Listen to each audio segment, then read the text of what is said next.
ক্লাসে ইনারই আজকে উদ্দেশ্য আছে রবীন্দ্রনাথ বিশ্বকবি রবি ঠাকুর এক কথায়। তা আজকে এই মানে যে প্রোগ্রামটা হচ্ছে না, মানে এক কথা কি বলবো, আমি রাস্তা দিয়ে এসেছি, এত সুন্দর প্রোগ্রাম আমি দেখিনি। এইখানে কালিকাপুরের এই প্রোগ্রামটা, এই ব্যানারটা দেখে মনে হচ্ছে আমরা আজকে উজ্জীবিত হচ্ছি এবং তর তাজা হয়ে যাচ্ছি।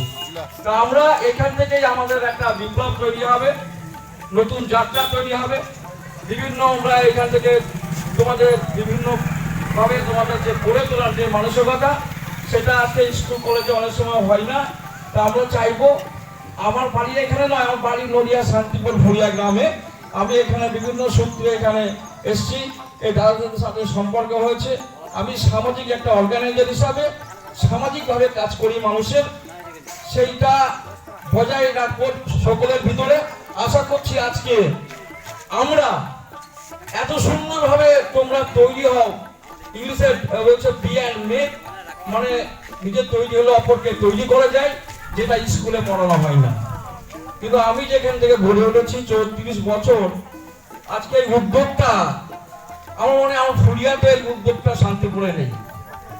ওরা করছে উল্লাস আকারে, আমরা কিন্তু উল্লাস আকারে করছি না, আমরা ভেবে এটা করছি।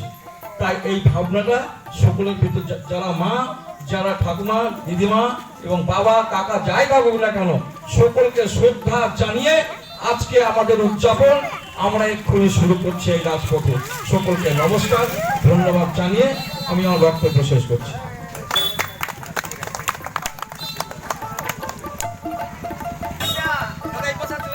এই রাখি বন্ধন অনুষ্ঠানটি হচ্ছে আপনার দাইহাট কালিকাপুর অঞ্চলে, এটি পূর্ব বর্ধমান জেলা। এখানে যেসব সমাজের পিছিয়ে পড়া মানুষ আছেন, আদিবাসী সম্প্রদায়ের, তারা এই অনুষ্ঠানটি মূলত করছেন রাখি বন্ধন রাজপথে দাঁড়িয়ে। আমি রাস্তা দিয়ে যেতে যেতে আমার নজরে পড়ল, আমি তাই এনাদের উৎসবে সামিল হয়ে গেলাম। আপনাদের তাই ভিডিওর মাধ্যমে দেখাচ্ছি, এনারা পথ চলতি মানুষদের রাখি পরাচ্ছেন, বাচ্চা বাচ্চা মেয়েরা, এবং মিষ্টি বিতরণ করছেন। আপনারা আমার এই ভিডিওর সঙ্গে থাকুন, দেখতে থাকুন, ভালো লাগবে আপনাদের এই ভিডিও।